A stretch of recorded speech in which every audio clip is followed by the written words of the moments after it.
PEPS pour une écologie populaire et sociale, les insurgés. Déclaration commune, luttons pour un monde meilleur. Cette déclaration commune est la base politique du processus d'intégration entre nos deux entités. Elle repose sur une vision politique commune fondée sur le pouvoir populaire, l'écologie sociale, l'anticapitalisme, l'antiracisme politique, le féminisme, l'internationalisme. Cette vision commune se fonde sur l'histoire des révoltes populaires, de Spartacus aux sans-culottes, de la Commune de Paris à la Révolution espagnole, des révolutions anticoloniales au mouvement des Black Lives Matter, de mai 68 aux Gilets jaunes. 1. L'entraide et la révolte, remède à la misère et à l'injustice sociale. Jamais les inégalités entre les ultra-riches et les pauvres n'ont été aussi grandes dans notre pays. Alors que le mécène du président des riches, Bernard Arnault, est l'homme le plus riche du monde avec 215 milliards de dollars de fortune, 10 millions de Français dépendent maintenant de l'aide alimentaire, de la charité du système pour survivre. Trop, c'est trop. Il est nécessaire de dégager les riches qui se gavent pendant qu'on crève la dalle. La révolte contre l'injustice sociale instituée par le pouvoir est une question de survie au quotidien. Nous ne pouvons plus nous laisser faire. Il faut lutter pied à pied contre Macron et son monde pour convaincre les désespérés que leur souffrance n'est pas une fatalité, qu'un monde meilleur est possible. L'inflation n'est pas une catastrophe naturelle. C'est une politique d'appauvrissement généralisé du peuple pour nourrir le désespoir en vidant les ventres. Elle ne touche pas ceux qui vivent confortablement dans les palais dorés. Loyers, dettes, amendes, TVA. Tout ce qu'on nous prend, eux, ils y échappent dans les paradis fiscaux. Pour la démocratie alimentaire, nous ne pouvons plus nous contenter de manger leurs miettes. Les restos du cœur craquent. Il est temps d'organiser l'entraide, comme durant le confinement, avec les brigades de solidarité populaire, ou pendant le mouvement des Gilets jaunes, où les ronds-points tenaient grâce à la solidarité de toutes et tous. Seuls nous mourrons de faim. Ensemble, nous pouvons manger sain et à notre faim en construisant des réseaux de solidarité et conquérir la sécurité sociale de l'alimentation.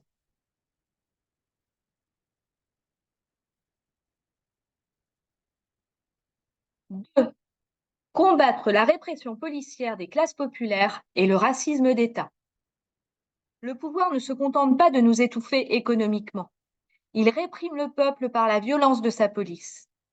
Si autrefois la République bourgeoise ne déchaînait ses chiens de garde que dans les quartiers pour mater les racisés, elle s'attaque maintenant à tous les pauvres. Les classes populaires sont des classes dangereuses. Black Bloc, squatteurs et ultra-jaunes doivent se taire et disparaître pour que les riches puissent dormir tranquilles. La police, devenue la milice de Macron, crève les yeux, mutile, emprisonne nos sœurs et nos frères. L'ordre bourgeois remplace l'état de droit. Cette répression doit prendre fin. Si les policiers doivent servir, c'est à traquer les assassins, les violeurs et les bandits en col blanc qui pillent notre pays. Pas à tabasser le peuple pour éteindre sa légitime colère. Pendant ce temps, la violence coloniale a encore monté contre les Français et les Françaises qui, en plus d'être pauvres, ne sont pas assez blancs pour les policiers. La balle tirée dans la tête de Naël est comme une balle tirée dans la tête de tous les enfants de ce pays.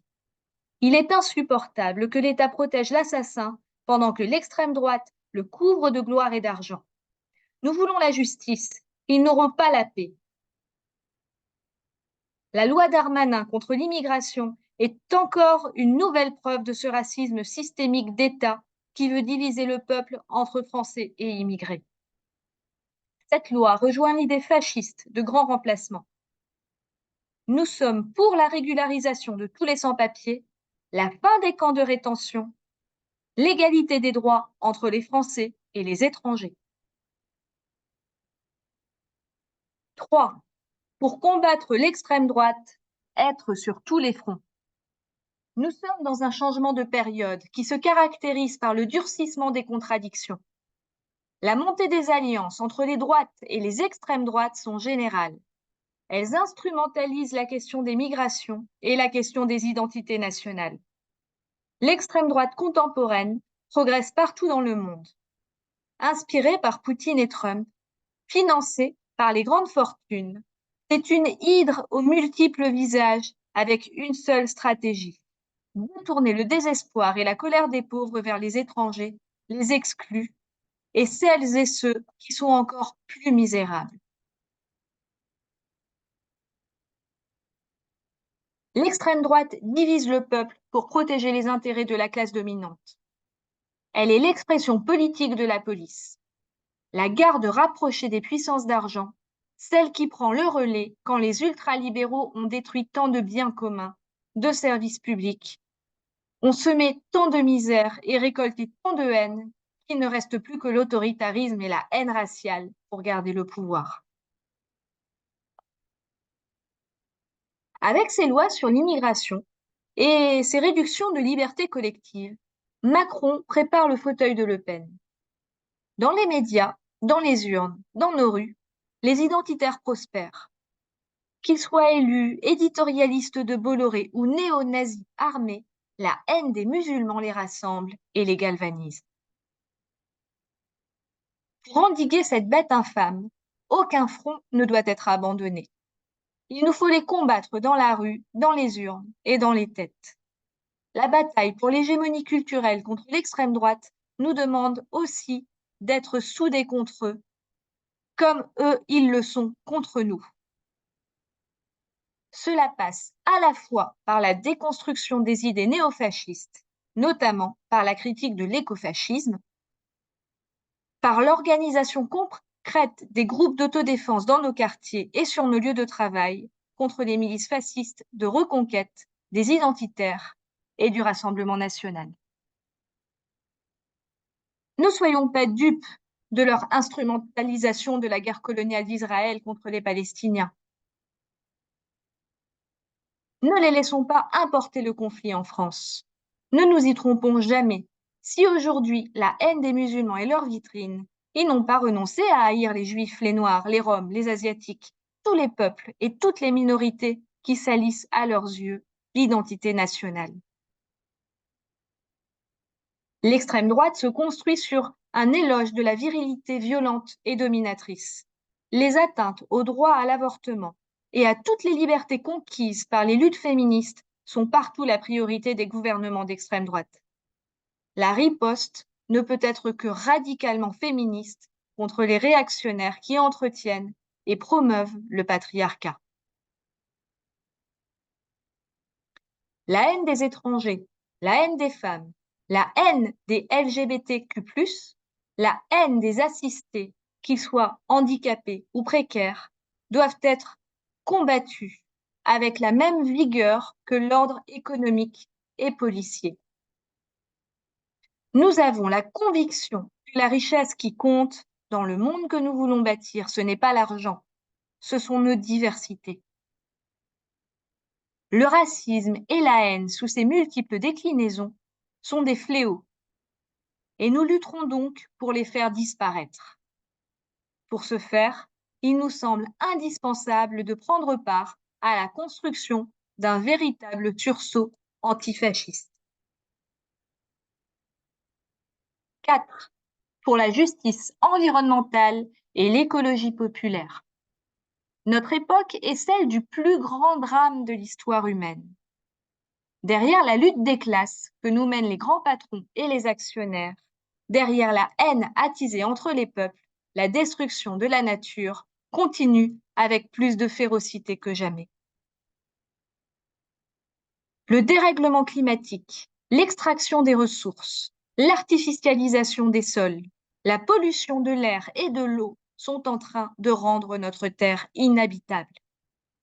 Après nous avoir caché pendant 50 ans les effets dévastateurs de l'industrie et de l'énergie tirée des mines, les incendiaires veulent nous faire croire qu'ils vont éteindre l'incendie en développant le nucléaire, alors que, sur le plan civil comme sur le plan militaire, son utilisation est synonyme de catastrophe et de destruction. Hiroshima, Nagasaki, Tchernobyl, Fukushima et les tonnes de déchets nucléaires qui anéantissent la vie pendant des siècles l'écologie est instrumentalisée pour maintenir l'économie coloniale et les inégalités sociales. Il nous faut au contraire une transformation radicale de nos modes de vie et une décroissance choisie et non subie pour échapper à notre anéantissement collectif. Aveuglés par le pouvoir, nos dirigeants sont persuadés qu'ils échapperont sur Mars à la catastrophe et que seuls les plus forts survivront. Mais il n'y a pas d'alternative à l'environnement compatible avec la vie humaine.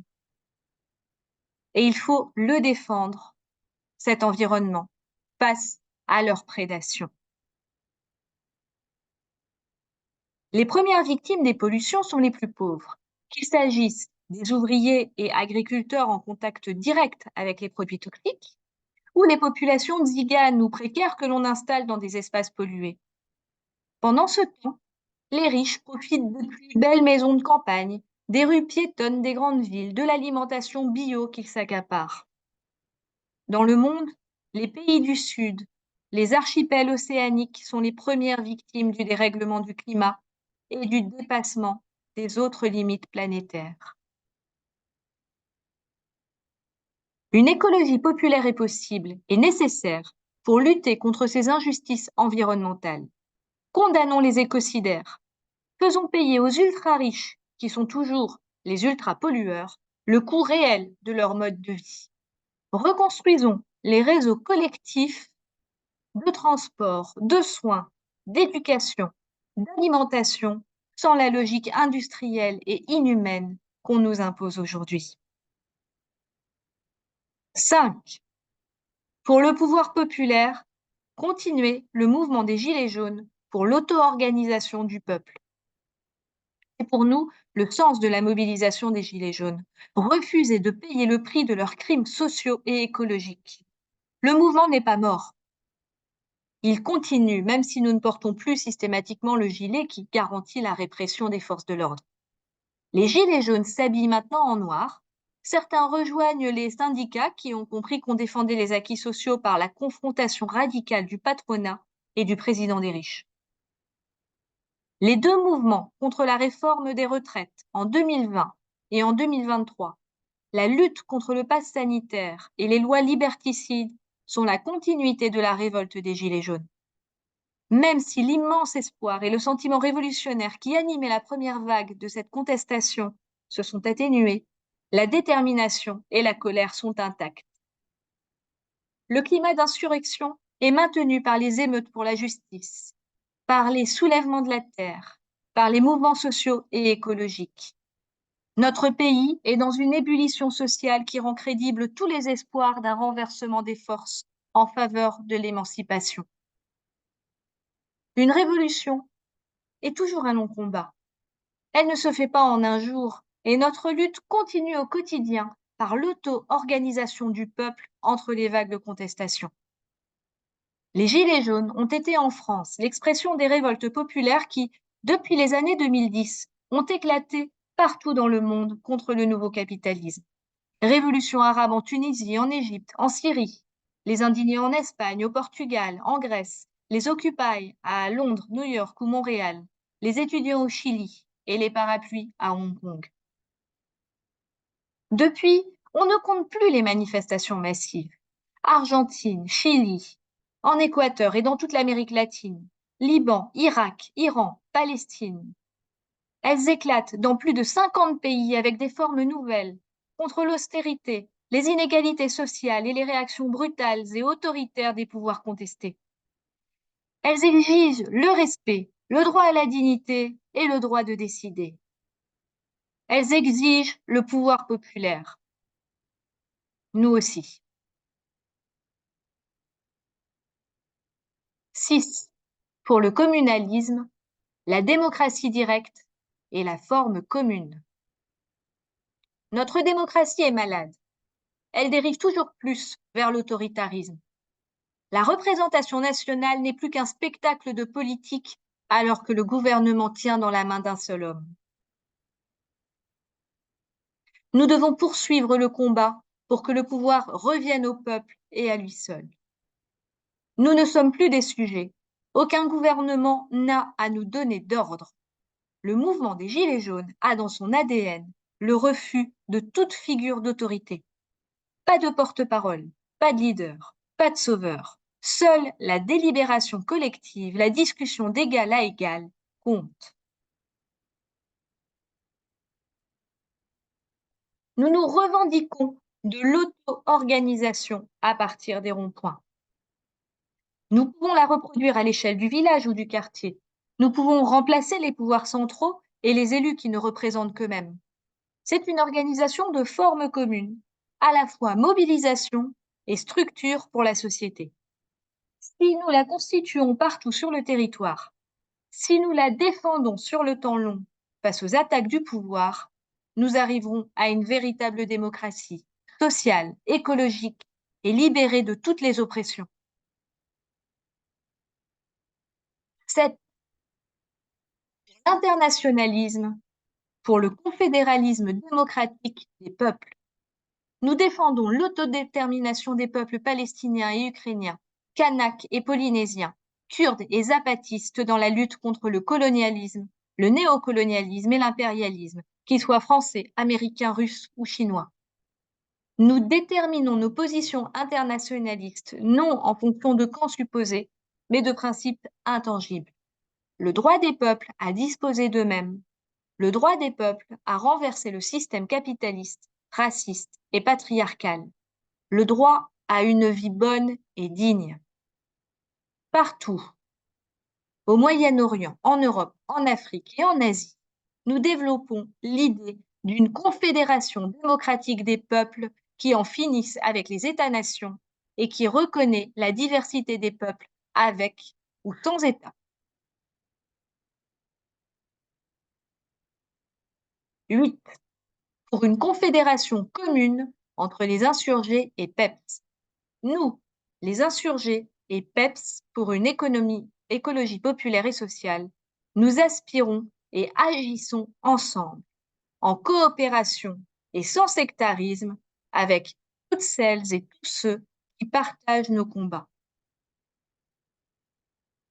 Nous décidons de nous confédérer. La charte des valeurs de PEPS est cosignée par les insurgés. Les insurgés seront représentés en tant que tels dans toutes les instances de la Confédération à partir du 1er janvier 2024.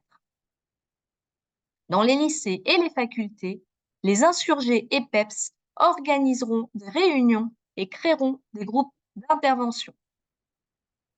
Nous mènerons ensemble de multiples actions de solidarité et de lancement d'alerte. Nous participerons aux campagnes anti-JO et pour une autre Europe. Nous créerons une école de formation à l'écologie populaire. Nous développerons une force médiatique commune sur les réseaux sociaux et nous désignerons des porte-paroles communs. Ne nous regardez pas, rejoignez-nous. Les insurgés, PEPS, décembre 2023.